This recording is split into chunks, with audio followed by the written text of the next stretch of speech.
had to get our heads around shaders and the whole concept of shaders, because last generation was polygons, and this generation on the PS3, it's more about surface details, which comes from shaders. So that's using any number of textures in conjunction to get a rendering effect on the surface of the polygon. So on the PS3, we had to take on a new concept of lighting. You know, HDR lighting, the high dynamic range lighting, gave us the ability to really stretch the values, that scale of contrast, lights and darks in image space to a broader range.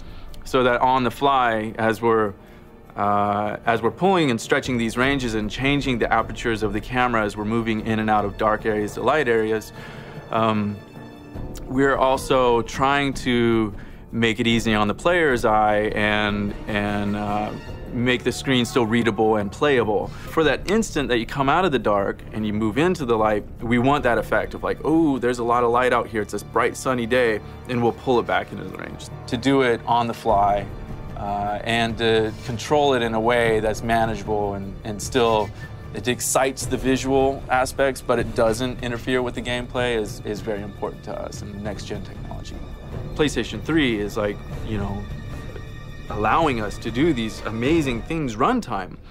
We're hitting over, I mean, easily over 30 frames a second in some complex environments that have all this wind gusting around, and it can be this nice little breeze, and we can then push through an actual gust that like churns it up a little bit and then it settles back down, and then we're actually getting a runtime shadow calculated on the background, and then the hero walks into it and he gets it too, so he gets this dappled, beautiful dappled light of these shadows and light playing across his body. And we decided to take on water, and if you're gonna do water, it has to look kick-ass. You want to make really nice water, so it has to feel wet, it has to look like the player is interacting with it, and if you shoot the surface, you want it to react to that shot.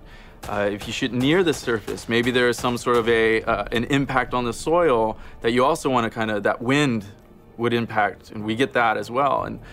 And the water has to flow, it has to fall, and it has to break up, and it has to have volumetric particles at the bottom. It has to, water's hard. We have a volumetric shader that is used for our waterfall, so it actually has, what that means is there's a depth to it. Volumetric meaning it has a parallaxing effect. So we get a faster inner moving, a slower outer moving, and then we add volumetric particles on top of that of a mist.